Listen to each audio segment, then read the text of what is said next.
Nous chassons de ces lieux toute interférence de l'ennemi. Tunaondosha pale hapa mvurugo yote ya adui. Et nous voulons, Seigneur Dieu, que le Saint-Esprit puisse se mouvoir en ces lieux. Tunapenda Bwana Roho Mtakatifu itende pa nafasi hapa. Afin que cette parole bâtisse notre vie et notre foi. Ineno ijenge maisha yetu na imani yetu. Et que cette parole nous communique la victoire. Na ineno itutambukizie ushindi. Fais-le, notre Dieu, par le Saint-Esprit. Uifanye Mungu wetu kupitia Roho Mtakatifu. Et que ton nom soit glorifié. Na jina lako litukuziwe. Au nom de Jésus. Mujina la Yesu. Amen. Amina. Nous acclamons le Seigneur des Seigneurs. Tunashangilia Bwana mabwana. Bien-aimés dans le Seigneur, bonsoir. Wapendwa katika Bwana magharibi. Que Dieu te bénisse pour ta présence. Mungu akubariki juu wapo wako. Et que Dieu puisse se souvenir de toi. Na Mungu apate kukumbuka. Amen. Amina. Est-ce que tu peux dire Amen? Et tunasema amina. Oui, nous sommes en train de chuter petit à petit. Tunakuwa naenda kumaliza kidogo kwa kidogo. Le programme que nous avons commencé depuis il y a 2 semaines. Matengenezo tulianza kunakuwa juma mbili. Et nous voulons vraiment que la fin soit bénie. Tunapenda kika mwisho kwenye kubarikiwa. Comme le déclare la Bible, mieux vaut la fin d'une chose que son commencement. Vile Biblia inatangaza heri mwisho wa kitu mwa kuliko mwanzo yake. Mieux vaut la fin d'une chose que son commencement. Ni heri mwisho ya kitu mwa kuliko mwanzo yake. C'est vrai, quand le programme de prière est long, Wakati matengenezo ya maombi kwa mrefu, ça demande aussi que l'on puisse s'armer d'une longue détermination. inalomba upate kujivikwa na ile mpango ya mrefu. Souvent, ça fatigue ceux qui viennent prier et qui rentrent. Zaidi nachokesha bali bena kwa kuomba na kurudia. Mais si le programme de prière à l'église te donne aussi ton programme de prière, Kama ile matengenezo mipango ya maombi kukanisa na kupatia uwe mpango yako ya maombi kwako, tu ne vas pas te fatiguer. hautachoka. Nous sommes dans Jean chapitre 5, le verset 1 à 14. Tuko mwanzo sura ya 5 mstari wa kwanza hadi mstari wa 14. Je ne serai pas vraiment très long. Hakika mishtabirefusha tu sana. Nous allons partager la parole sur des points saillants de ce passage. Tutagawanya neno pa maneno ya lazima ya usomi. Nous allons prier selon l'idée centrale de ce passage, Tutaomba kufuatana ile wazo ya msingi ya usomi, ou selon la compréhension que le Saint-Esprit nous a communiquée de ces passages. wala ile kueleka Roho Mtakatifu tupatia ya usomi. Et nous prierons pour nos projets. Tutaombea juu ya matengenezo ya mipango yetu. Et je recommanderai vos projets et mes projets à la grâce du Seigneur. Nitatolea matengenezo ya mipango yenu na mipango yangu kunema ya Bwana. Parce que l'année étant une année d'utilité, Vile mwaka ikiwa mwaka ya faida, notre vie doit être utile. maisha yetu inapaswa kuwa ya faida. Ce que nous faisons doit être utile. Vile tunafanya inapaswa kuwa ya faida. Si notre vie cesse d'être utile, Kama maisha yetu haiko tena ya faida, ça devient dangereux pour notre existence sur la terre. inakuwa ya hatari juu ya kuishi wetu badunia. Si ce que nous faisons devient inutile, Kama vile tunafanya inakuwa ya shupo faida, notre existence est encore menacée. ile kuishi kwetu kunakuwa na shambulio wala Parce kuhamakiwa. que ta vie se trouve dans ce que tu fais. Maana maisha yako inapatikana mubilo kunafanya. Ta stabilité se trouve dans ce que tu fais. Ustarehe yako inapatikana mundani ya bilo Ta kunafanya. grandeur se trouve dans ce que tu fais. Ukubwa wako unapatikana mubilo kunafanya. Alors, si nous pouvons parler d'un sous-thème que nous exploitons ce soir, Kama tunazosemeka kishina ndogo tunasemea hii nous magharibi. parlons des ennemis de l'utilité, Tunasemezea inaotazama maadui ya ile kuwa wa faida, ou les choses qui rendent la vie et les projets inutiles. wala bitu binaofanya maisha na bitu biasho faida. Les choses qui rendent la vie et les projets inutiles. Bitu biko nafanya maisha na matengenezo ishikwe ya faida. Mais ces choses sont nombreuses. Bile bitu biko bya mingi. Ce soir, je vais m'attarder sur une seule et nous allons prier autour de cela. Hii magharibi tasemea tupa kitu kimoja na tutaombea kando kando ya ile. Nous sommes dans Jean chapitre 5, Tuko mu Yohana sura yake ya 5. du premier verset jusqu'au verset 14, nous lisons. Mstari wa kwanza hadi mstari wa 14 tunasoma. Après cela, Baada ya maneno haya il eut une fête des Juifs et Jésus monta à Jérusalem. kulikuwa karamu ya Wayahudi na Yesu akapanda naye ku Yerusalema. Il était en Galilée, Alikuwa kule Galilaya, il est allé à Jérusalem. akaenda ku Yerusalema. Or, à Jérusalem, près de la porte de Brebis, Na kule ku Yerusalema karibu ya mlango ya kondoo il y a une piscine qui s'appelle en hébreu Bethesda, palikuwa mbirika moja ikiitwa katika Kiebrania Betsaida, c'est-à-dire miséricorde, sema rehema, et qui a 5 portiques. nayo ilikuwa na milango 5. Sous ces portiques étaient couchés un grand nombre de malades, Pa ile milango kulikuwa na lala wagonjwa wengi, des aveugles, vipofu, des boiteux, viwete, des paralytiques, benye kupoza, qui attendaient le mouvement de l'eau, balikuwa na chunga kutingiza kwa maji, car kwa maana un ange descendait de temps en temps dans la piscine malaika mmoja alikuwa akishuka mara na mara ndani ya mbirika, et agitait l'eau. naye alikuwa anatingiza maji. Et celui qui y descendait le premier après que l'eau avait été agitée était guéri, Ule alikuwa anashuka wa kwanza kisha kutingizwa kwa maji aliponyeshwa, quelle que fût sa maladie. ingawa magonjwa yake vile ilikuwa. Là se trouvait un homme malade depuis 38 ans. Pale palikuwa mwanaume mgonjwa takia miaka 38. Le malade, Jésus l'ayant vu coucher et sachant qu'il était malade depuis longtemps, Na Yesu akimwona mwenye kulala na akijua kama alikuwa mgonjwa tangia zamani, lui dit, akamwambia, veux-tu être guéri? tunataka kuponyeshwa? Le malade lui répondit, Ule mgonjwa akamjibu, Seigneur, Bwana, je n'ai personne pour me jeter dans la piscine. sina na mtu wa kunitupa katika mbirika, Et quand l'eau est agitée et pendant que j'y vais, wakati maji natingizwa na mimi nataka kushuka, un autre descend avant moi. mwingine anashuka mbele yangu. Lève-toi, lui dit Jésus, Yesu akamwambia, simama, prends ton lit et marche. chukua kitanda yako na utembee. Aussitôt cet homme fut guéri, Mara moja yule mtu akaponyeshwa, il prit son lit akatoa kitanda yake et marcha. naye akatembea. C'était un jour de sabbat. Nayo ilikuwa ni siku ya Sabato. Les Juifs dirent donc à celui qui avait été guéri, Wayuda wakamwambia, basi yule aliyeponyeshwa, c'est le sabbat. leo ni siku ya Sabato, Il ne t'est pas permis d'emporter ton lit. haikuruhusiwa kuchukua kitanda yako. Il leur répondit, Naye akawajibu, celui qui m'a guéri ule aliyeniponyesha m'a dit, aliniambia, prends ton lit et marche. chukua kitanda yako na wende. Ils lui demandèrent, Wakamuuliza, basi qui est l'homme qui t'a dit, prends ton lit et marche? basi ni mwanaume gani aliyekuambia chukua kitanda yako na wende? Mais celui qui avait été guéri ne savait pas qui c'était, Na ule aliyeponyeshewa asikuwe najua ilikuwa basi ni car nani, Jésus avait disparu de la foule qui était en ces lieux. maana Yesu alipoteleana katikati ya watu walikuwa pale. Depuis, Jésus le trouva dans le temple. Basi Yesu akamkuta katika hekalu. Depuis, à partir de ce moment-là, tangia ile wakati, après donc, Jésus le trouva dans le temple kisha ile wakati Yesu akamkuta mwekalu, et lui dit, naye akamwambia, voici, tazama, tu as été guéri, wewe uliponyeshewa, ne pêche plus. usifanye tena dhambi, De peur qu'il ne t'arrive quelque chose de pire. ili kusikufikie tena kitu kibaya zaidi. De peur qu'il ne t'arrive quelque chose de pire. Basi kusikufikie tena kitu kibaya zaidi. Est-ce que tu peux dire Amen? Tunasema amina. Est-ce que tu peux acclamer la parole du Seigneur? Tunashangilia neno la Bwana. Prête-moi ton attention, mon frère, ma soeur. Unipatie akili yako ndugu dada.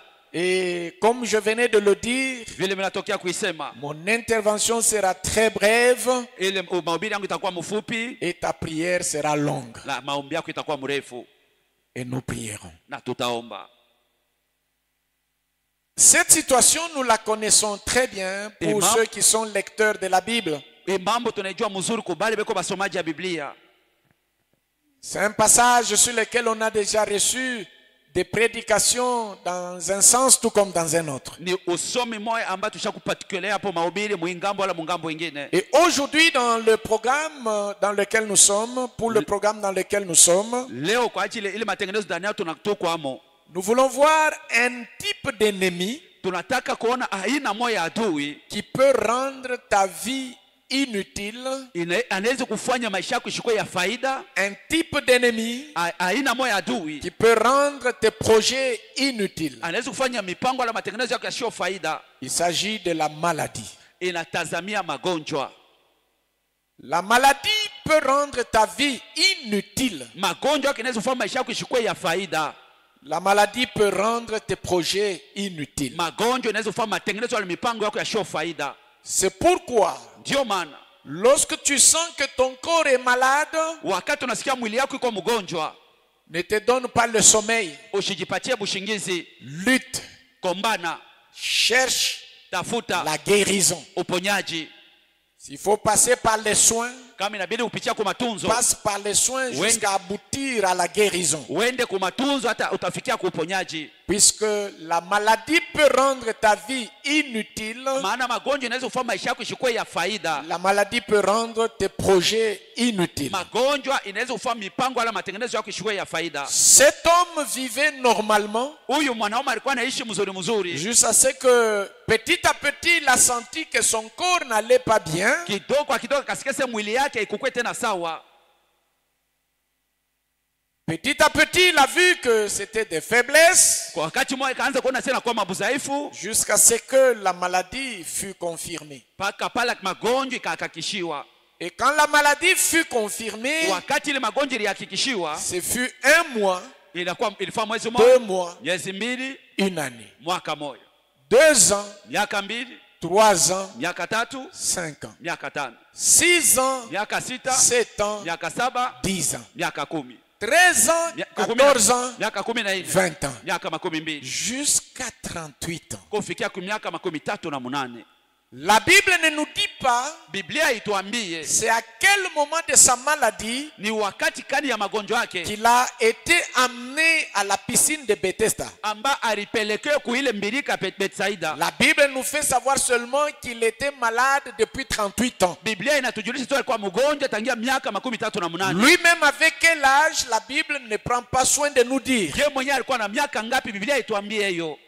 Après combien de temps de maladie qu'il s'est décidé d'aller vers chercher la guérison à la piscine, la Bible ne nous dit pas. Kisha wakati ngapi ya magonjwa ndio abebe mpango ya kwenda kumbirika? Biblia ituambie hiyo. Mais quand il arrive à la piscine, Wakati anafika kule il kumbirika, trouve qu'il y a une situation invivable. anakuta sasa kuko mambo mwanda inakuwa magumu kuishi. Une bousculade qui ne dit pas son nom. Ile makusukumana ambayo ina na njina. Personne n'a pitié de personne. Hakuna mtu anabuluma kwa mwingine. Souvent quand je réfléchis sur cette scène de la piscine, Wakati mimi nafikiri pa imambo ya kumbirika, je me dis toujours, najiambiaka kila mara, pourquoi ces gens juu ya nini babatu ne pouvaient-ils pas seulement s'entendre, abangeweza kupatana au kusikilizana, créer un protocole kuweka protocole pour dire que si l'eau est agitée, c'est toi qui vas tomber dans l'eau. kama maji Il n'y natingizwa, a pas de cafouillage. hakuna vya kufia. Parce que si quelqu'un se jette lui seul, Kama mtu anajitupa yeye peke il ne yake, sera pas le deuxième ou le troisième, il sera le seul, le premier.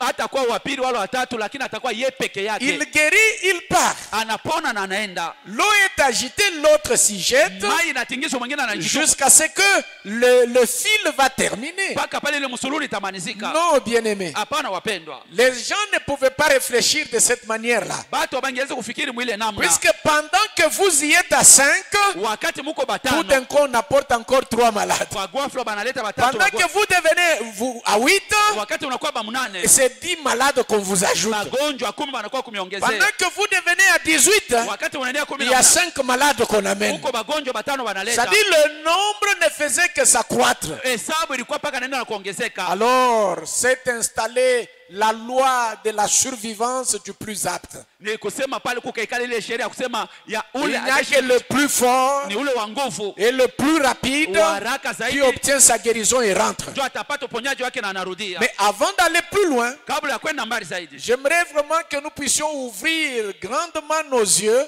tunapenda tufungule hakika kweli kweli macho yetu sur les 3 premiers versets. pa hii mistari tatu ya kwanza. Et vous allez découvrir une profondeur cachée dans ces 3 premiers versets. mutaona mutavumbula uketo moyo kufichama mwi mistari tatu ya kwanza. Et ça va changer ta façon de voir les choses. Itabadilisha namna yako ya kuona vitu. Ça va changer ta façon de chercher Dieu. Itabadilisha namna yako ya kumtafuta Ça va Mungu. ça va changer ta façon de prier. Itabadilisha namna yako ya kuomba. Le premier verset dit quoi? Mstari wa kwanza inasema nini? Après cela, Baada ya maneno haya, il y eut une fête des Juifs kulikuwa karamu moja wa Yuda, et Jésus monta à Jérusalem. na Yesu akaenda ku Yerusalema. Suis bien cette lecture. Fata mzuri hii usomi. Et à Jérusalem là, Na kule ku Yerusalema, près de la porte des brebis, karibu ya mlango wa kondoo, il y a une piscine qui s'appelle en hébreu Bethesda kuko mbirika moja inaitwa mkiebrania Betsaida, et qui a 5 portiques. nayo ilikuwa na milango 5. Sous ces portiques Pa ile milango étaient couchés en grand nombre kulikuwa na lala watu wengi, des malades, magonjwa, des aveugles, vipofu, des boiteux, viwete, des paralytiques makupoza, qui attendaient le mouvement de l'eau. balikuwa naongojele kutenka kwa maji. Et celui qui s'est jeté le premier, Na ule alikuwa anajitupa après que l'eau ait été agitée, kisha mai kutingizwa, il guérissait quelle que fût sa maladie. alikuwa napona pale pale, ingawa magonjwa ile alikuwa nayo. Regardez bien aimé, Mwangalie wapendwa, dans un même environnement de guérison, pa mafashi moja ya uponyaji, il y a des aveugles, beko bipofu, il y a des boiteux, beko il biwete, y a des maladies, des malades de plusieurs maladies. beko magonjwa ya mingi mingi. C'est quelle cacophonie Inakuwa ni mvurugo ya namna qui kani s'installe lorsque l'eau est agitée. ambayo inaikala pale wakati maji inatingiziwa. Pensez d'abord concernant les aveugles. Tuwaze mbele na utazamie bipofu, Ils ne voient pas. bo abaone, C'est-à-dire, ils entendent seulement les gens crier. Oh! Il prend aussi fuite dans n'importe quelle direction. tuseme nasikia tu watu wanalalamika, oh, anabeba Se vitu, cognant et s'entrecognant aux personnes, il tombe, il se relève. anajikonga konga mubatu, anaanguka na analamuka, Et finalement, il se retrouve dans la piscine. na mwisho anajikuta ndani ya mbirika. C'est pas lui qui est le premier. Haiko yeye ndio wa kwanza, Il en sort, anatoka mo, mouillé seulement, analobana tu et il va rester là. na anaenda kubakia. Et quelque temps après, Wakati chache kisha, parce que c'était imprévisible, ilikuwa haitayarishiwe, il ne savait même pas à quelle heure cet ange devait descendre abakwe najua ni musakani ule malaika atashuka pour agiter l'eau. juu ya kutingiza mai. Combien de fréquences, à quelle fréquence cet ange devait descendre? Mara ngapi na wakati gani Donc ule c'était imprévisible. hakika bio ilikuwa C'est-à-dire inajulikana. tout le monde devait être attentif. Kila mtu alipasha kuwa tayari, Même si vous devez causer, vous causez en ayant les yeux fixés sur la piscine. hata kama mtasumburia mbona sumburi machoni kuiko naangalia kumbirika. Que dire des boiteux? Tutasema hapo ni jua biwete, Ils voient, beko naona mais ils n'ont pas la mobilité facile. abatembee haraka haraka. J'aimerais ici te dire, avant de parler de quelques points qui sont très importants, Hapa nataka kuambia kabla ya kusemezea manukta fulani fulani ya lazima. la vie, Maisha il faut jamais la prendre dans le sens de la facilité. haibidi kama kuibeba kungambo ya bia teke teke. C'est une chose que je vous dis toujours. Ni kitu kila miambiaka kila mara, Je vous la répète toujours. na mirudhiri yake yake kila siku. La vie est difficile. Maisha iko nguvu, Et la vie est très difficile. na maisha iko nguvu sana. Si Dieu te fait grâce Kama Mungu anakujalia neema de vivre la vie dans son sens de la facilité, ya kuishi maisha yako mwile ngambo ya ou je dirais autrement, si Dieu te fait grâce kama Mungu anakujalia neema de toucher à la facilité de la vie, ya kugusa kuwepesi ya maisha chaque jour, kila siku, plie tes genoux, pukunja magoti yako, rends grâce à Dieu. umshukuru Mungu. Je reprends car cela est très important. Narudilia maana ile ya lazima. La vie est difficile. Maisha iko nguvu, Il faut jamais commettre l'erreur haibidi kufanya kosa de prendre la vie avec facilité, ya kubeba maisha na ile wepesi wala uteketeke de yote, prendre la vie avec légèreté. kubeba maisha na budhaifu bote. La vie elle-même Maisha yenyewe se chargera de te tuer itabeba ile kazi ya et kukua nous allons t'enterrer. na tutakuzika. Tu ne dis pas Amen? Au seme amina. Je dis encore, tu ne dis pas Amen. Nasema tena au seme amina. Si un jour Kama siku moja tu trouves que la vie est facile, unakuta kama maisha iko mwepesi kwa teketeke, bénissez-en Dieu. umubariki Mungu pale et rends grâce à Dieu. na umshukuru Mungu. La vie est difficile Maisha iko nguvu et elle est très difficile. na hakika iko nguvu sana. Il n'y a que les violents, Ni bale bakaidi ba makari, il n'y a que les décidés, ceux qui sont ni déterminés, bale ambao banakuwa na mpango, qui peuvent foncer avec la vie anaweza kuendelea na et maisha réussir dans la vie. na kuweza ndani ya maisha. Ceux qui sont faibles, Bale beko bazaifu, ceux qui sont faiblards, bale beko bakuzeba ceux qui ne veulent pas percer, bale bapende kutobola, ils resteront dans l'état où ils sont. batabakia mu ale beko hamo, Ils vivront dans l'état où ils vivent. batabakia kuishi mu ile maisha beko hamo. Même si tu es enfant de Dieu, Hata kama uko mtoto wa Mungu, Israël était le peuple de Dieu. Israeli ilikuwa ndio taifa ya Mungu. Et regardez bien aimés, Mwangalie wapendwa, les conditions de guérison dans lesquelles Dieu les a placés. makanuni ya uponyaji Mungu alibaweka hamo, Des conditions très compliquées. mahali ya makanuni ya nguvu Dieu sana. pouvait quand même faire, par exemple, que Mungu angefanya kwa qu'il mfano y ait une piscine pour les aveugles, kukue birika juu ya bipofu, qu'il y ait une piscine pour les boiteux, kukue vile vile qu'il y kichima ait juu ya une piscine babiwete, pour les gens normaux mais qui sont malades. kukue ile mbirika ya batu wekwa kawaida. En lakini ce weko moment, bagonjwa. les aveugles compétissent entre eux aveugles Bipofu wanakombania bo benyewe katikati ya bipofu, et les boiteux compétissent entre eux boiteux. biwete na banabechana katikati ya bo Et benyewe ceux qui babiwete. sont ayant tous les membres, Bale wekwa na ils viungo compétissent aussi entre eux, mais tout en étant malades. babechane mu bo benyewe lakini beko Mais bagonjwa. regardez bien aimés, Muangalie wapendwa, tous cherchent la solution, c'est la guérison. bote benatafuta jibu ni uponyaji. Mais ils sont dans des conditions d'inégalité criantes. Mbeko na mahali moja ya maisha ambayo ina ya kueneana kubote.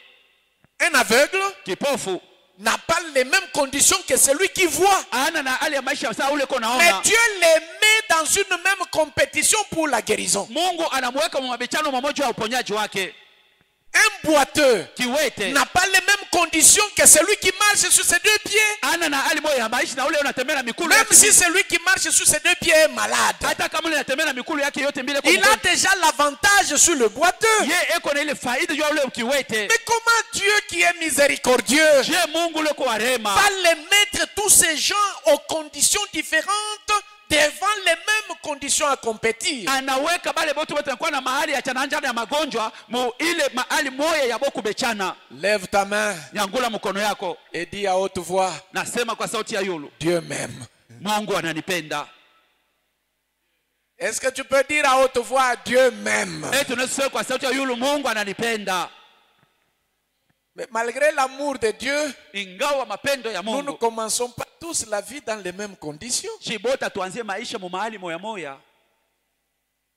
Il y en a qui commencent la vie Uko bale wanaanzia maisha étant abandonnés même des parents. banaachiliwa na bazazi, Ils grandissent comme orphelins. banakomala saba yatima, Les uns grandissent comme orphelins de père.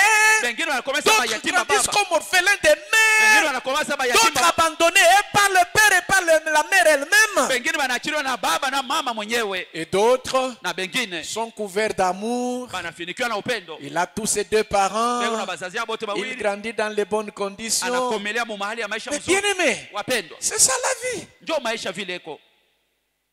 Lève encore ta main.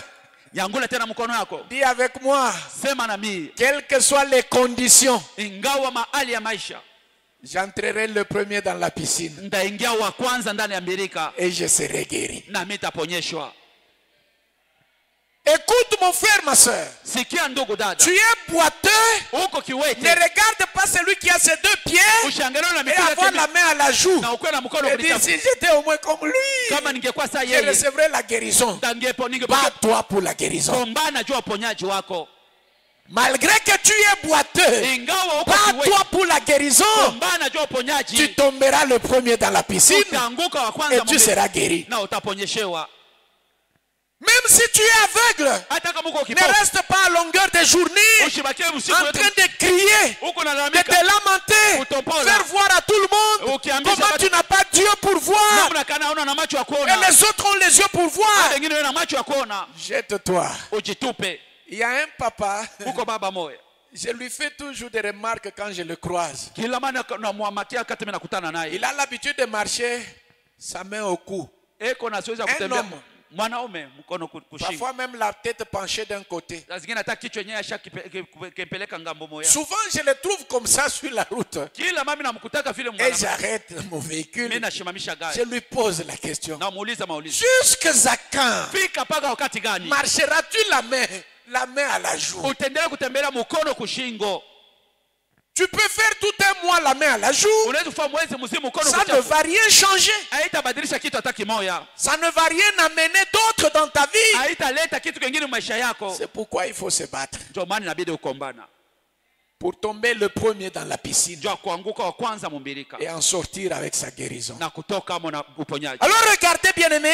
Muangalie wapendwa. À cette piscine-là, Kuile il y mbirika. avait plusieurs catégories de personnes. Kulikuwa batu mahali mingi ya Je batu. peux dire même 4 catégories de personnes. Na hizo kusema hata makundi ine ya Ou batu. dans la ville de Jérusalem, Ambao mumuja il y Yerusalemu. avait 4 catégories de personnes. Kundi ine ya batu. La première catégorie Kundi ya kwanza sont ceux qui fêtaient. ni bale walikuwa na sherekea. Parce que la Bible dit Biblia inasema. c'était à la période de fête. Ilikuwa ni wakati ya kusherekea karamu. La première catégorie de personnes, Kundi ya kwanza ou ya le batu. premier groupe de personnes, Wale ile kundi ya sont ceux qui étaient au lieu de fête, ni bale walikutania en kufanya train karamu. de fêter. Beko na Et sherekea. un autre groupe, Huko kundi c'est yengine. le groupe des gens qui étaient à la piscine, Ni kundi ya bale batu walikuwa en kule train kumbiri. de se battre pour la guérison, Beko na kombania na tombant uponyaji. et se relevant Akianguka pour na obtenir la guérison, pendant que les autres sont à la fête. wakati wengine weko karamu. Ici, j'aimerais attirer ton attention Napenda kuvuta angalisho yako hapa. et même tirer un peu ton oreille Na kukokota kwa tari shikio yako. avec cette parole. Na hii neno. Considère cette parole Tazamia hii neno. comme une main qui tire ton oreille Kama vile mkono unakokota shikio pour que yako. tu entendes. Juu usikie mzuri. Quand est-ce que celui qui est à la piscine, Ni wakati kana ambao uko kumbirika. se battant pour la guérison, Akikombania va uponyaji. quitter la piscine pour aller fêter? Atatoka kule kumbirika jo enda kasherekee. Dis-moi, Uniambie. quand est-ce que ce malade Wakati kadi huyu mgonjwa. qui se bat pour la guérison Eko na kombania uponyaji. va quitter la piscine, Atatoka kule kumbirika. abandonner la piscine Kuacha pour mbirika. aller fêter? Juu ende kukaramu ende Parce que kufeti. les autres sont en train de fêter. Maana bengine beko kufeti. C'est la période de fête. Ni wakati ya Pour moi feti. aussi, je vais fêter. Na mimi taenda C'est-à-dire, kufeti. il y a des moments Ni usiku uma wakati où la fête ambao feti devient inutile inakuwa yashipo faida par rapport à la guérison. kuambatana na uponyaji. C'est-à-dire, il y a des temps Ni usiku huko où wakati la réjouissance ile furaha devient inutile inakuwa yashipo par faida rapport à ce que tu cherches. mbele ya kile uko natafuta. Parce qu'en fait, la maladie C'est magonjwa. n'est pas que physique. Inapaswa kwa paka mumwili. N'est pas que physique. Haina paka ya mumwili ndio. La maladie n'est pas que physique. Magonjwa haina paka ya kimwili. Quelqu'un peut être malade dans son corps. Mtu anaweza kuwa Il y a mgonjwa. celui-ci qui est malade dans ses affaires. Kuko ile mgonjwa L'autre est mbiashara. malade dans son mariage. Mwingine kwa mgonjwa L'autre mdomo est yake. malade dans ses projets. Mwingine kwa mgonjwa La mipango. maladie n'est pas que physique. Magonjwa haina paka ya mumwili. Mon frère, ma soeur, Ndugu dada. quand est-ce que cet homme malade Wakati huyo mtu va mgonjwa quitter la piscine, abandonner la piscine, ataacha mbirika. là où il est sûr Pale kona de kikisho. trouver sa guérison Apate et uponyaji. aller commencer à fêter? Naenda akaanze kusherekea. Il n'y a que celui qui est ensorcelé Ni ule tu mwenye kulokewa qui peut faire ça. anaweza kufanya vile. Il n'y a que celui qui est inconscient Ni ule tu asio eko ana na dhamiri qui peut faire ça. anaweza kufanya vile. C'est-à-dire le premier groupe, Kundi ya kwanza ce sont ceux qui étaient à la fête normalement. ni bale balikuwa Les kukaramu. gens qui mangeaient et qui buvaient. Batu walikuwa nakula na Mais kunywa. un autre groupe, Kundi yengine c'est des gens qui se ni battaient, batu walikuwa na qui kombana. se bousculaient, qui tombaient, qui se relevaient Walikuwa na sukuma, walikuwa na à la piscine pour leur guérison. kuile mbirika juu ya uponyaji wabo. Mais écoutez, Lakini musiki. parmi ceux qui étaient à la piscine, Katikati ya bale walikuwa kule il y en kumbirika. a qui tombaient dans l'eau, Kulikuwa bale walikuwa naanguka qui maji. étaient guéris parce qu'il est tombé le premier. Aliponyesha maana Il alianguka. prend ses clics et ses claques. Anabeba mizigo yake. Il va rejoindre ceux qui sont à la fête. Anaenda kukuta bale wako karamu. Une autre catégorie de personnes Kundi yengine ya batu. qui sont toujours à la piscine, Beko paka kule. c'est le groupe de ceux Ni kundi ya qui batu. se jettent dans l'eau, Bena jitupa qui umai. sont seulement mouillés. Banalobana amutu. Ils en sortent mouillés. Banatoka bakulobana. Ils ne rentrent pas à la fête. Boa abarudie kule kuko feti. Ils ne rentrent pas, ils ne vont pas fêter. Abaende kule kukwenda Ils kufete. campent là à la piscine, Anabakia tena pale espérant que le prochain tour, akitumania tena turu ya pili je serai le premier. mimi itakuwa wa kwanza. Ceux qui fêtent continuent à fêter. Bale beko na kusherehekea Qu'ils continuent à fêter. Je suis là. Mimi nabakia hapa. Si je ne suis pas guéri cette fois-ci, Kama imara mimi siponyeshewe. la fois qui vient ici, je vais me jeter le Ile premier. turu nyingine kuna kwa C'est-à-dire que même l'idée de la fête hata ile wazo ya ne karamu lui passe pas en tête. aipitie mkichwa yake. Écoutez, bien-aimés, Sikieni vous wapendwa. savez, parfois c'est malheureux Mara nyingine ni yaole. pour quelqu'un qui souffre, Mtu ule kuna teswa. mais il fête. Eko na karamu. Qui t'a ensorcelé? Nani alikuloka? Tu souffres et tu fêtes. Uko na teso lakini unafaa karamu unatengeneza feti. Qui t'a dit ça? Nani alikwambia bia vile? Qui t'a conseillé comme ça? Nani alikushauria bia vile? Dans le groupe de ceux qui étaient à la piscine, Mukundi ambale balikuwa il kule. y avait une autre catégorie de personnes. Kulikuwa kundi nyingine ya watu. C'était la catégorie Ilikuwa ni ile kundi de ceux qui se bousculaient, ya bale balikuwa nasukumana. qui tombaient dans l'eau Balikuwa naanguka mumai et qui n'étaient pas guéris. lakini baba kuponyeshewa. C'est la troisième catégorie de personnes. Ni ile kundi ya tatu. Donc ya la watu. première catégorie, Kundi ya kwanza c'est le groupe de ceux qui sont à la fête. ni kundi ya bale beko kufeti. La deuxième catégorie, Kundi ya pili c'est le groupe de ceux qui sont à la piscine, ni kundi ya bale beko qui se jettent à l'eau, ils sont guéris, ils rejoignent ceux qui sont à la fête. anaenda kufuata bale beko kufeti. Troisième catégorie, Kundi ya tatu des personnes qui sont à la piscine, ya batu bale beko qui se jettent à l'eau, banajitupa qui mumai. se mouillent inutilement, mais qui restent toujours à la piscine, Lakini banabakia hapa kule kuhubiri. attendant la fois prochaine. Bakiongojea mara Et nyingine. la quatrième catégorie, Na kundi ya ine ce sont ceux qui sont à la piscine, ni bale beko mbilika pale. des gens qui n'ont même pas de possibilité Batu bale bana tana pour se jeter dans l'eau. juu ya kuweza Ils kujitupa. voient l'eau, ils voient la piscine. Beko naona mai wanaona Mais mbilika tellement pale. que la maladie les a affaiblis, Na hizo magonjwa na ils ne bazefu sont pas capables de se lever et se jeter dans l'eau na kujitupa pour mumai. être guéris. Juu ya C'est kuponyesha. dans cette catégorie-là Ndani ya ile kundi que se trouvait cet homme malade depuis 38 ans. mulipatikana mwanaume mgonjwa tangia miaka 38. Avant que je continue, mon frère, Kabla niendelee ndugu, toi tu es dans quelle catégorie? wewe uko mkundi kani? Parce que si ce soir, Kama hii magharibi tu découvres la catégorie dans laquelle tu es, unafumbua mwile kundi en ambacho sortant de ces lieux, kutoka pa nafasi tu hapo ne mèneras plus la vie comme tu la mènes. hautaishi tena maisha vile uko naishi. Je répète, Narudiria, si tu découvres ta catégorie parmi les quatre là, ukivumbula kundi yako katikati ya makundi ine ce soir, hii magharibi, d'abord ta manière de prier mbele namna yako ne ya sera pas comme tu as prié hier, haitakuwa vile uliomba ne jana, sera pas comme tu as prié avant-hier. haitakuwa vile uliomba Tu vas juzi, prier autrement. utaomba namna nyingine. Et en sortant de ces lieux, Na mkutoka pa nafasi tu ne hapo vas plus continuer à mener ta vie comme tu la mènes. hautaendelea kuishi maisha yako vile uko Quelle naishi. est la catégorie dans laquelle tu es? Ni mkundi kani mulu ukwamo. Si tu, toi-même, We peke ujione mwikundi tu ukwamo. es dans quelle catégorie? Uko mkundi kani. Et si tu trouves ta catégorie, Kama unapata ile kundi yako, tu feras les choses autrement. utafanya vitu namna nyingine. Parce que celui qui s'agite et qui se bat Ule kona kombana na ule kona tenka et na qui attend la guérison na anachunga uponyaji par l'eau qui sera agitée, kupitia mai itatingiziwa. je ne le vois pas aller à la fête. Mishi muone ye kwenda kukaramu. Je ne le vois pas. Mishi muone kwenda kukaramu. Il est là, il attend à la piscine Eko pale na anachunga pale jusqu'à ce qu'il obtienne ce qu'il est venu chercher. paka pale atapata kila alikuwa kutafuta. Mais j'aime Dieu Napenda Mungu. parce que lorsque tu lis bien ce texte, Wakati unasoma mzuri usomi, tu vois que toutes les directions que Jésus prend utaona sema manja yote ile Yesu alibeba ont toujours un sens ilikuwa paka na maana yake et porteur d'un message. na ikibeba habari mwa wala ujumbe moja. Nous avons vu Jésus traverser la mer Tuliona Yesu kuvuka bahari à ses risques et périls. kwa hatari ya La kufa. tempête le surprend, Zoruba inabashitusha mais il traverse. lakini banavuka De l'autre côté, ile ngambo ingine c'était pour sauver le possédé gadarénien, jua kwenda kuokola alikuwa anashikwa mapepo ya Gadara, le fou gadarénien. ule mwenda mazimu wa kule C'est que Gadara. les itinéraires de Jésus Manja ile Yesu alikuwa anabeba n'étaient pas hasardeux. haikuwa tu ya kushutusha wala kubatisha. Même ce soir, Hata hii magharibi l'itinéraire de Jésus ile Yesu n'est atabeba pas hasardeux. ile tu ya kushutusha hivi.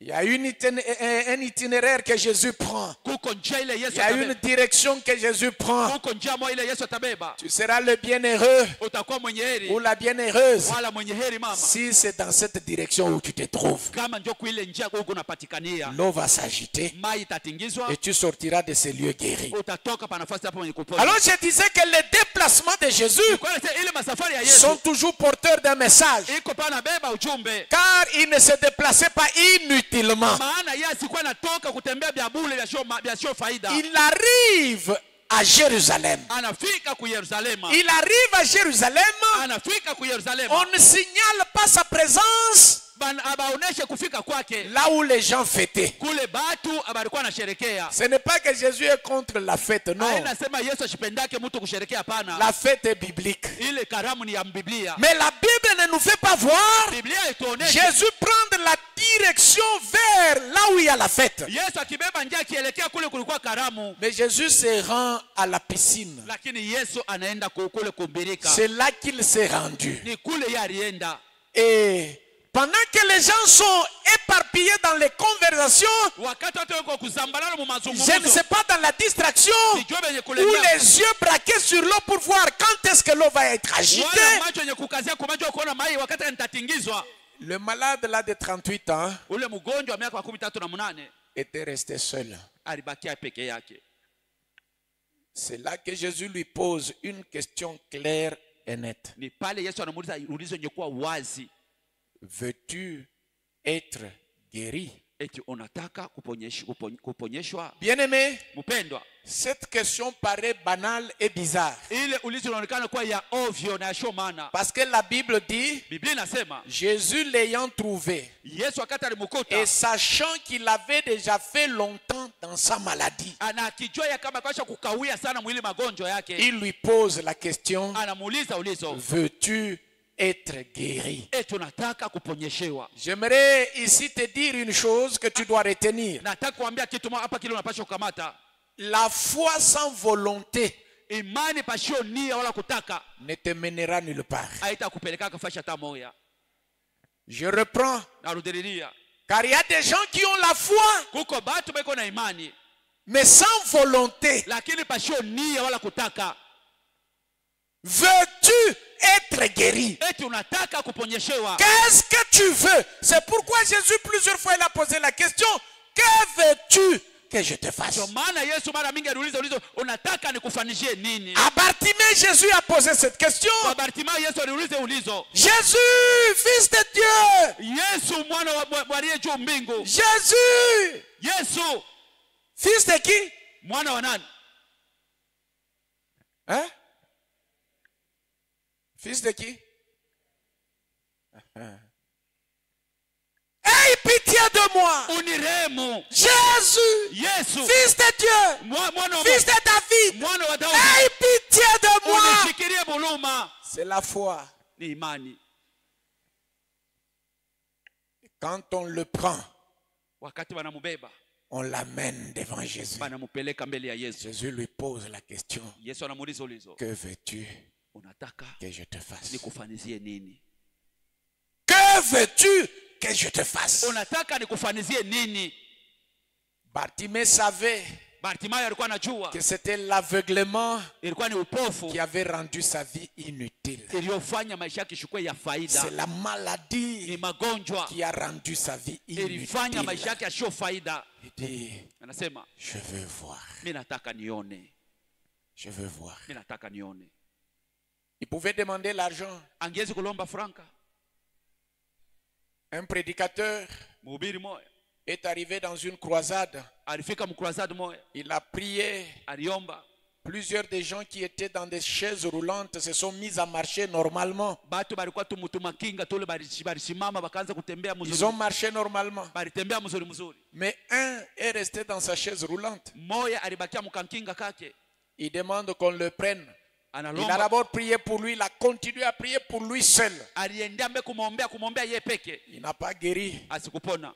Et puis, il ordonne Kisha namu qu'on l'amène dans la salle d'intercession. ba mupeleke mchumba maombezi. Et là, il suit là-bas. Anafuata mule. Il prie. Anaomba. Il prie. Anaomba. l'homme ne marche pas. ule mutu ashishima ashitembee. Alors il a commencé à s'inquiéter. Sasa akaanza kunungunika ndani ya roho yake. Mais pourquoi Juu ya nini? il ne marche pas, Seigneur? Ashitembee Bwana. Et le Seigneur lui dit, Bwana anamwambia, est-ce que tu lui as posé la question de savoir ce qu'il veut? eti ulimuuliza ulizo ya kujua kila anataka? C'est là qu'il lui pose la question. Ni pale anamuuliza ulizo. Qu'est-ce que tu veux? Ni kitu kanu unataka? Il dit, j'ai des maux de ventre. Ase tumbu iko naniluma. Que Dieu me guérisse des maux de ventre. Mungu aniponyeshe tumbo. Ça dit, pendant qu'on prie pour lui qu'il marche, Wakati wewe unamwombea juu atembee, lui, sa volonté n'est pas là. yeye kutaka kwake ikukue kule. Regretter, il regrette du fait qu'il ne marche pas. Kuzunika na uzunika vile ashitembee. Mais sa volonté n'y est pas. Lakini kutaka kwake haina kule. Sa volonté n'y est pas. Mapenzi yake. C'est pourquoi Jésus pose la question. Ndio maana Yesu anauliza ulizo. Veux-tu être guéri? Eti unataka kuponyeshewa? Si vous lisez la réponse de l'homme malade, Kama mnauliza jibu ya ule vous mtu, allez croire qu'il n'a pas répondu. Non, il a répondu et Jésus l'a compris. C'est pourquoi il lui a donné la guérison. mtazania kama Yesu kujibie alijibu na ndio maana Yesu alimpatia uponyaji. Le malade dit, Ule mgonjwa anasema, Seigneur, Bwana, je suis ici. niko hapa. Chaque fois que l'eau bouge, Kila mara wakati mai inatenka, je vais pour m'y jeter. C'est-à-dire, je veux être guéri. niko naenda Je vais pour m'y jeter. niko naenda juu ya kujitupa. Je m'y jette toujours le deuxième, le troisième, le quatrième ou le dernier. Najitupaka paka wa pili, wa tatu, wa Et nne, je n'ai personne na shina na mutu. pour m'aider. Jua Je kunisaidia. n'ai personne Shina na mutu. pour me jeter à l'eau. Jua kunitupa Je mumai. n'ai personne Shina na mutu. pour me permettre d'être le premier. Jua kunisaidia ni kuwe wa kwanza. C'est pour dire, Jua kusema, je veux bien guérir, mimi nataka mzuri kupona, mais je ne sais pas comment y parvenir. lakini sijui namna Je veux bien guérir, Hakika nataka mais je n'ai kupona. pas la force pour y parvenir. Shina na nguvu jua kufika mkupona. Je n'ai personne. Shina na moto. Si toi tu peux être la personne qui peut m'aider, Kama unaweza kuwa mtu anayemsaidia, aide-moi, je n'ai personne. unisaidie. Shina na moto. Ce n'est pas pour rien que Jésus lui a dit facilement, Haina kwa prends ton lit. Haina Et kwa marche. beba kitanda yako natembea. J'aimerais ici ouvrir ton œil sur un point qui est très capital. Nataka hapa nifungule licho hapa nukta moja ya lazima sana. Est-ce que vous savez que la régularité dans la présence de Dieu, c'est aussi une porte ouverte pour obtenir ton miracle? Eti mnajua ile kukutaniwa wako kila mara mwapo wa Mungu ni mlango vivyo kupata muujiza wako. Puisque la situation de la piscine de Bethesda, Ile mambo ya kumbirika Bethsaida, nous ne la vivons pas physiquement ou normalement comme elle se présente dans la Bible. hatuishi vile ya kupapasika wala vile kwa vile inaonekana mu Biblia. Mais c'est une situation face à laquelle nous sommes toujours et tous les jours. Lakini ni mambo mbali yetu tunajikuta kila siku na mashuku Nous yote. prions, Tuko mais naomba. nous ne savons toujours pas Hatujui à kila quel moment Dieu va nous exaucer. ni wakati gani Mungu atatujibu. Nous ne savons toujours pas Hatujui à kila mara. quel moment Dieu va ouvrir la porte. Wakati gani Mungu atafungua Nous ne mlango. savons toujours pas Hatujui par quelle situation et quelles circonstances mambo gani Dieu va nous visiter. ile Mungu C'est atatusema. pourquoi Ndio maana la permanence ile kutanio dans la présence de Dieu est très indispensable. iko ya maana sana. Très indispensable. Ya maana sana. L'homme a essayé Huyu mwanaume alipima plusieurs fois. mara ya mingi. Parce que la Bible ne nous dit pas. Biblia ituambie Je me réserve aussi de le dire. na mimi najiuliza kuisema. Peut-être qu'il avait déjà fait 10 ans à la piscine, Sasa kwa 5 ans à la piscine, miaka 5 mais kumbirika. quitter, il ne quittait pas. Lakini kutoka shikwe natoka. J'ai dit quitter, il ne quittait pas. Lakini kutoka shikwe natoka hapo. Déçu, mais il est là. Mwenye kufezesha Mouillé, mais il est là. na lobana iko pale. Blessé, il est là. Naumizwa iko pale.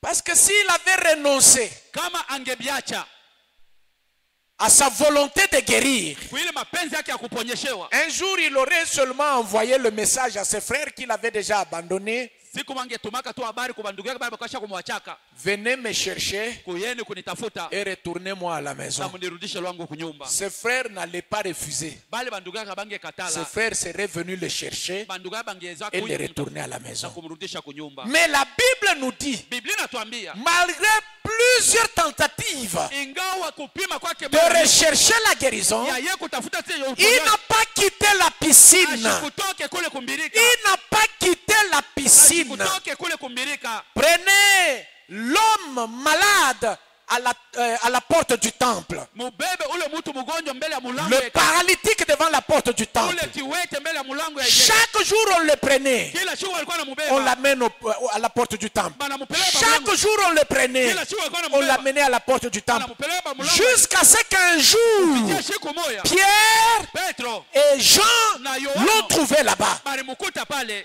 Ils l'ont trouvé là-bas. Balimukuta pale.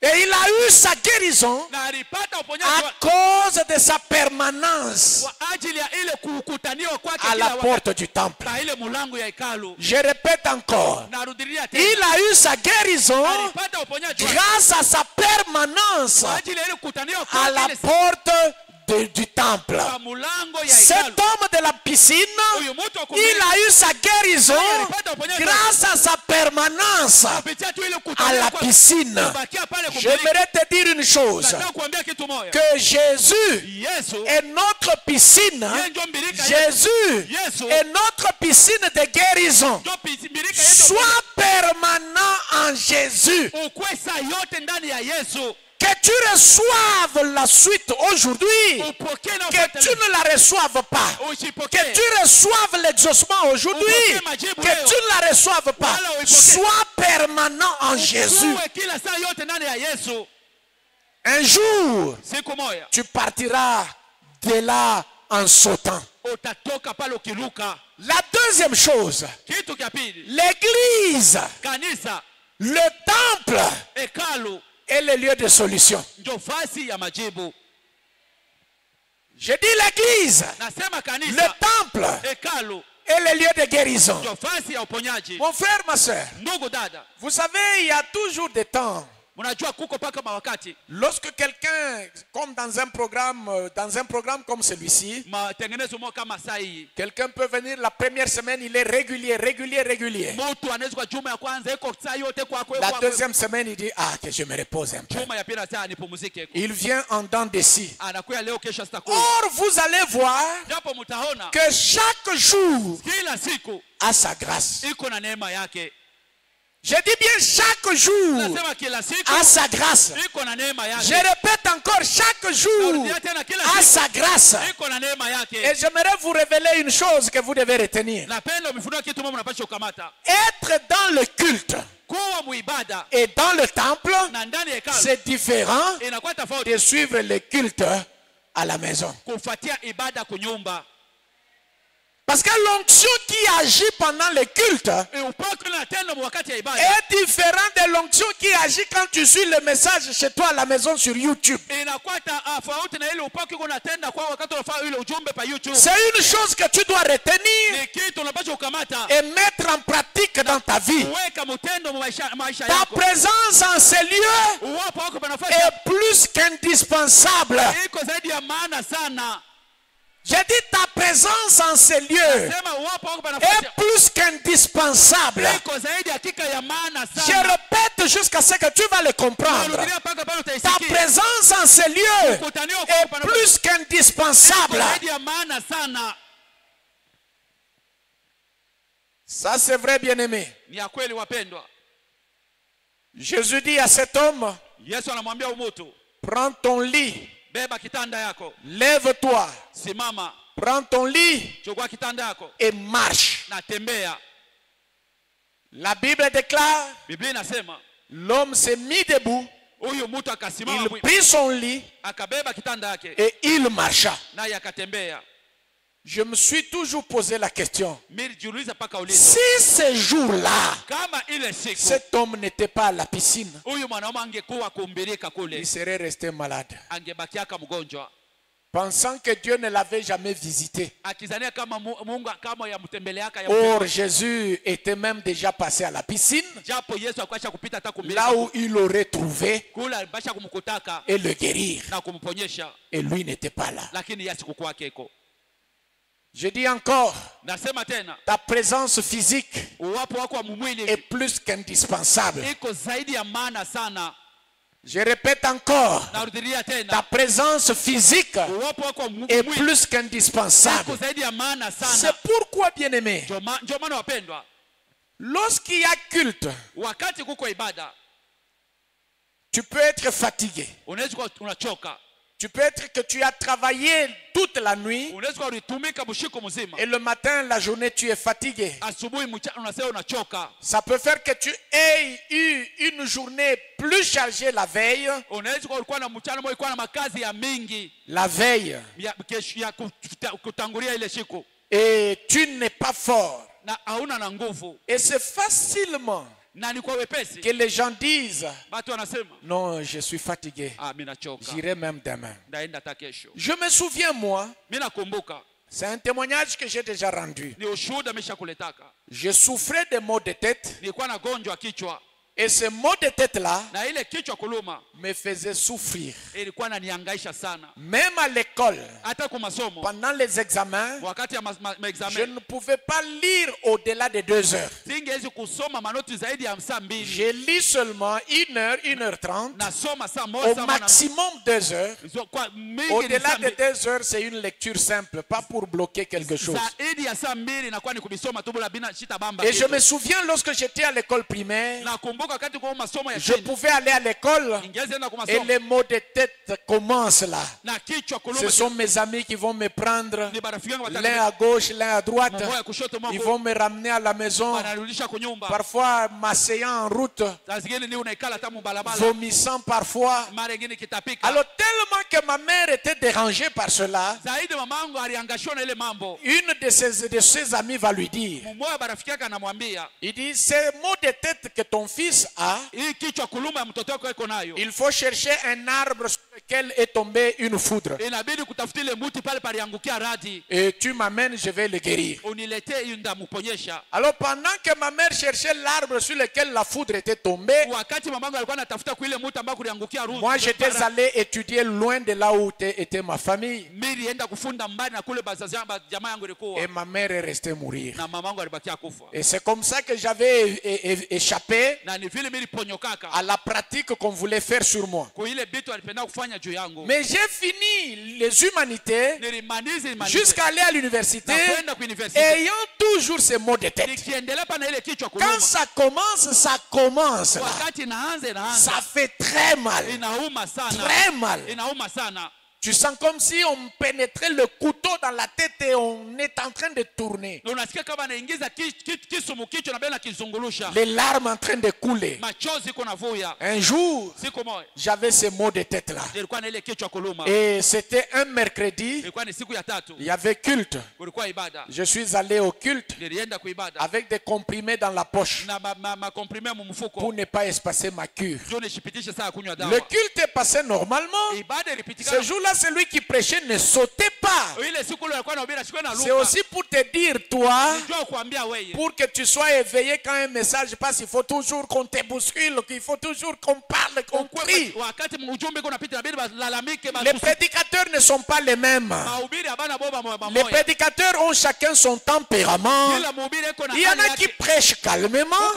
Il y en a qui prêchent en sautant. Il y en a qui prêchent en criant. Il y en a qui prêchent avec une voix ordinaire. Alors ce jour-là, je suis allé à l'église. Celui qui prêchait, il prêchait normalement. Moi là où j'étais assis, la tête me faisait très mal. Et j'avais des comprimés dans ma poche. À un certain moment, il a dit ceci. C'est lui qui croit que Dieu l'a guéri, qu'il se lève. J'ai cru que Dieu m'a guéri. Je me suis levé. Il n'a pas imposé la main sur moi. Il n'a pas imposé la main sur ceux qui étaient debout. Il a juste dit merci Seigneur pour les bien-aimés qui se sont tenus debout, car ils croient que tu les as guéris. Permets que cette guérison se manifeste dans leur vie, dans leur corps et dans tous les domaines où ils sont malades. Au nom de Jésus. Amen. C'était tout. Quand je suis sorti, j'ai déclaré aux amis que j'étais guéri. Je suis guéri. Je suis guéri. Nous sortons. J'ai dit, je jette même les médicaments. Il faut pas faire ça si tu es malade. Parce que tu n'as pas ma foi. Tu n'as pas ma foi. Alors les amis disent, non, donne-moi.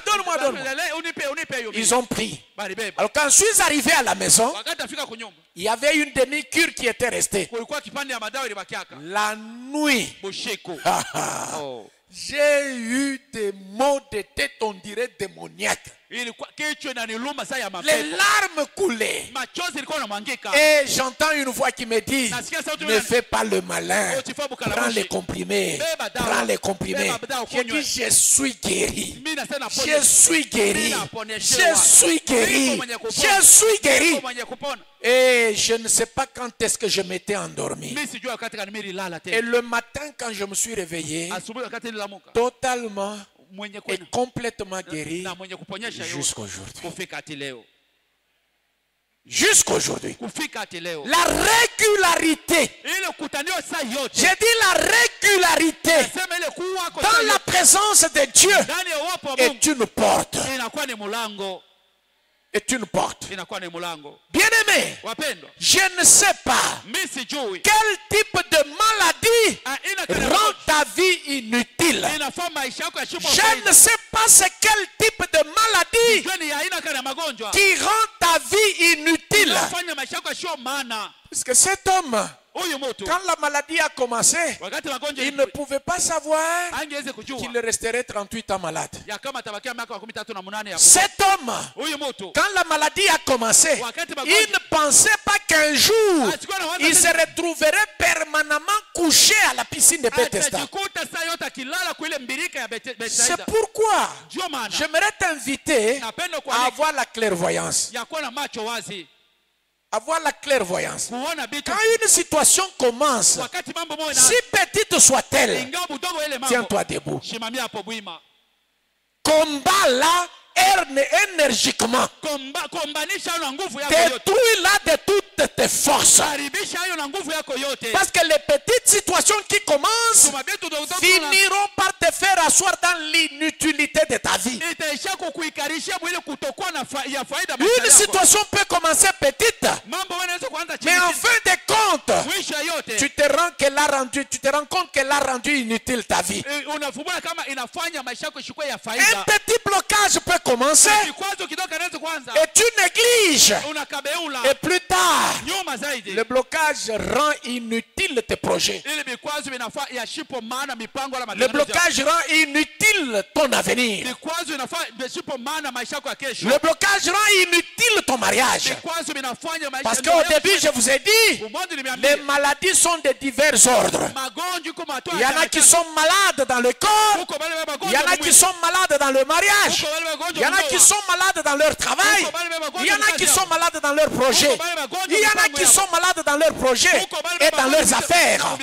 Tu dois situer ta maladie. Tu dois situer ta maladie et rechercher la guérison. Et beaucoup plus. N'oublie pas la question que je t'ai posée. Tu appartiens à quelle catégorie de ces quatre-là? Tu appartiens à quelle catégorie? Parce que si tu découvres ta catégorie, il y a des choses que tu ne feras pas. Il y a une prière que tu feras sans s'amuser. Je le répète encore.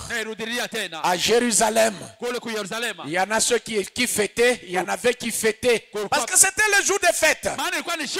Et c'était difficile qu'Israël fête, mène sa fête un seul jour. Non. Il y avait des fêtes qui faisaient toute une semaine. Il y avait des fêtes qui faisaient toute une année. Il y avait des fêtes qui faisaient autant de jours. Alors, il y avait le premier groupe de ceux qui fêtaient, qui mangeaient, qui buvaient, qui dansaient. Et le deuxième groupe, c'était de ceux qui étaient agglutinés à la piscine, se battant, se mettant des crocs en jambes, tombant et se relevant. Mais ils sont à la piscine. Ils ne quittent pas pour aller fêter. Et parmi ceux qui étaient à la piscine, il y en a qui se jetaient à l'eau. Les premiers, allez, il est guéri. Il court, il va rejoindre ceux qui fêtent. Il y en a aussi qui se mouillaient inutilement. Il est tombé le deuxième, le troisième, il n'a pas la guérison. Mais il est toujours à la piscine, il attend déterminé.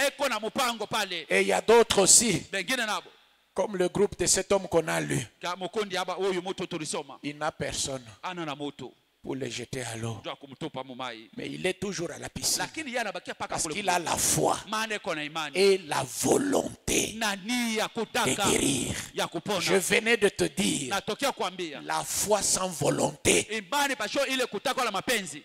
elle devient comme un avion avec une seule aile. Inakuwa saa avion iko na libawa tu Ça limoja. devient comme un oiseau avec une seule aile. Inakuwa saa ndege iko na libawa limoja. La volonté doit être manifeste dans ta foi. Ile kutaka wale imani inapaswa kuonekana Je muimani. dis la volonté doit être l'essence dans ton moteur de la foi. Nasema ile kutaka inapaswa kuwa essence mwile moteur ya Je imani. répète encore, la volonté doit être les mains qui soutiennent ta foi. Nasema ile kutaka inapaswa kuwa mikono inayoshikamisha imani yako. Jésus demande à cet homme malade, Yesu anamuuliza yule mtu, veux-tu être guéri? eti unataka En kuponyeshwa? d'autres termes, veux-tu que ta vie soit encore utile?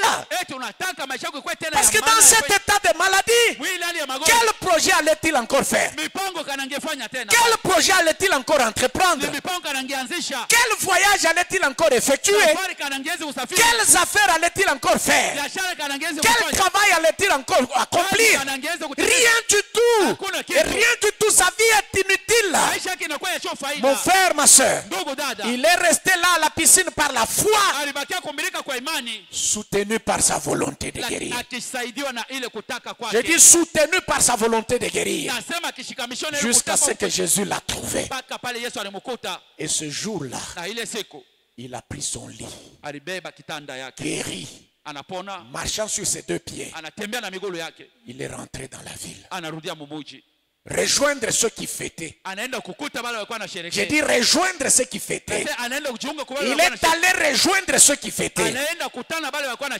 J'aimerais te conseiller avant de prier. Napenda kushauriwa kabla tuombe. Il ne faudrait pas faire Haibidi kufanya que lorsque c'est le moment de chercher ta guérison, wakati ni saa ya kutafuta uponyaji wako, toi tu choisis d'aller fêter. una chakula kwenda kukaramu, Tu choisis d'aller fêter. una chakula kwenda kufete. Vous savez, il y a des gens qui ont un type de réjouissance inutile. Beko na aina moja kujifurahisha sio maana ya sio faida. Un type de réjouissance inutile. Aina moja ya furaha kujifurahisha sio maana ya sio Tu vas à faida. la réjouissance, tu fêtes et puis tu rentres chez toi, tu pleures. Unaenda kukaramu, unaenda kusherehekea, unafurahikiwa, lakini kwako unarudia uko nalia. Non, bien-aimé. Hapana mpenzi. Si tel est ton cas, Ama ile ndio kwa hali yako. ce soir, Mangari. je te repose encore la question. Na kuuliza tena ulizo mwa moyo. Quel type de catégorie tu es? Uko mukundi kani ya batu. Tu es dans quelle catégorie? Uko mukundi kani. Découvre ta catégorie, Vumbuli ile kundi yako. tu sauras comment prier. Utajua namna ya kuomba. Et le dernier élément Kitu ya mwisho que j'apporte à ta connaissance, ili mimi nakuletea. le verset 14 dit, Mstari wa 14 inasema depuis tangia qu'il a été guéri, yeye kuponyeshewa, Jésus le trouva dans le temple, Yesu akamupata mwekalu avec sa guérison dans le temple, na uponyaji wake ndani ya hekalu. avec sa guérison dans le temple, Uponyaji wake ndani ya hekalu. avec sa guérison dans le Na temple. uponyaji wake Je mwekalu. dis encore avec sa guérison dans le temple. Nasema tena na uponyaji wake ndani ya hekalu. J'ai habité avec un homme paralytique. Nilikala pembeni ya mtu mmoja alikuwa kiwete, Il était dans la chaise roulante. alikuwa mkankinga. Un jour, il m'appelle. Siku moja ananiita. Il parlait très bien français. Alikuwa anasema mzuri kimumbu. Jean-Jacques vient d'abord. Et puis, il était plus âgé que moi. Alikuwa mkubwa kwangu. De loin plus âgé que moi. Alikuwa hakika mkubwa. Parce que quand j'avais, c'était 25 ans, lui, il y avait déjà des cheveux blancs qui commençaient à pousser sur sa Nilikuwa na tête. miaka 15, yeye alikuwa na hivi mkichwa yake. Il me dit, j'ai appris que là, les paralytiques marchent. Mimi nisikia se kule babiwete beko natembea. C'était à la campagne depuis Peter Pretorius. Ilikuwa ni ile kampanya ya Peter Pretorius. J'ai appris que les paralytiques marchent là-bas. Mimi nisikia se babiwete beko natembea kule. Je dis oui. Sasa ndio. Mais dis-moi, Sasa uniambie. si tu marchais, Kama wewe unatembea, qu'est-ce que tu vas faire? utafanya nini? Ouf! Mais ce jour-là, Ile siku je serai à la Kamalondo. nitakuwa Je kukamalondo. commence à la Kamalondo. Naanzia kukamalondo. Je continue ici au centre-ville. Naendelea mtaoni. Et je vais finir par le carrefour. Nitaisha kukarefuru. Je dois me réjouir. Napasha kujifurahisha. Sur place, je lui ai dit, Pale pale mwambie. avec ça, Na hii mawazo ya tu hivi. ne vas pas marcher. Au tatembea aka weye. Tu ne vas pas marcher. Au tatembea. Dieu voudrait que tu restes encore dans la chaise roulante Mungu atapenda ubakie tena mukiti plutôt mukakinga que de te donner les 2 pieds et aller mourir dans le péché. kuliko akupatia mikono mbili unatembea uende kufia munzambi. Bien-aimé, Wapenda, veux-tu être guéri? eti unataka kuponyesheo Et quelle est la catégorie dans laquelle tu es? na uko mkundi kani ya ile makundi Ce ile soir, hii magharibi, c'est la guérison ni uponyaji pour l'utilité. juu ya kuwa wa faida, La guérison pour uponyaji l'utilité. juu ya kuwa wa Si faida. tu continues dans l'état malade, Kama unaendelea mgonjwa tu ne seras pas utile. hautakuwa wa Tu faida, n'accompliras aucun projet. hautatimizaka Si mpango. ton projet est malade, Kama mpango ce wako projet sera inutile. itakuwa ya shupo Ça ne faida, te mènera nulle part. haitakupeleka Si faida. ton travail est malade, Kama kazi yako ça iko ne te mgonjwa mènera nulle part. haitakupeleka fasha tamoja. Ton foyer est malade, Ndoa yako iko il n'y mgonjwa aura pas de joie. hautakuwa na furaha. Ce soir, Hii magharibi dis à Dieu, umwambie Mungu, guéris-moi. uniponyeshe, Je veux être utile. nataka kuwa wa Parce faida, que la maladie me rend inutile. maana magonjwa yananifanya nikuwe La nishikwe wa maladie faida. me rendra inutile. Magonjwa itanifanya nishikwe wa faida. Guéris la maladie de mes projets. Ponya isha mipango yangu, Guéris mes projets. ponya mipango yangu. Sinon mes projets seront inutiles. Bisi kama sivyo mipango yangu Ça itakuwa sera un lieu de transpirer inutilement. Je itakuwa vais ni fasi ya transpirer kutokea hapo jasho vya inutilement. bure tu. Guéris mes projets. Ponya mipango yangu, Guéris mon travail. ponya kazi yangu, Guéris, guéris Seigneur, guéris. ponya Bwana. Tu es Yahweh Rapha, Uko Yawe Rafa, l'éternel Dieu qui guérit. Mungu ule anaponya. Que mon Dieu te bénisse. Mungu wangu akubariki.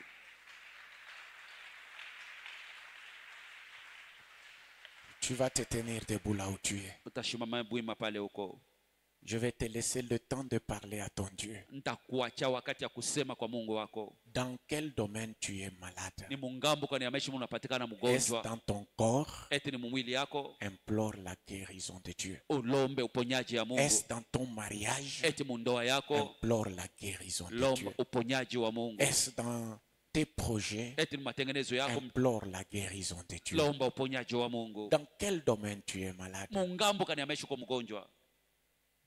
Est-ce que tu peux te tenir debout, toi qui es assis? Eti unaweza kushimamia yako bwima wewe mwenye Nous kukaa. t'attendons. Tuko na kuchunga. Tu es venu pour la prière. Ulikuwa jua maombi, Sois déterminé. uwe na mpango. Sois déterminé. Ukuwe na mpango. Vous savez que nous sommes en train de perdre de bonnes habitudes que nous avions autrefois. Eti mnajua sasa tunaanza kuanza kupoteza matabia mzuri tulikuwa nayo zamani. À l'époque, il y avait des mamans qui venaient avec des petites mousses pendant les périodes de prière. Mwile wakati kwa baba mama alikuwa anatuma musto mtu kidogo wakati ya maombi, Quand il a un enfant, wakati kuna mtoto la prière commence. maombi inaanza, Elle couche l'enfant là-bas. analalisha mtoto pale Elle entre en prière. na anaingia mu maombi. Tu vas élever ta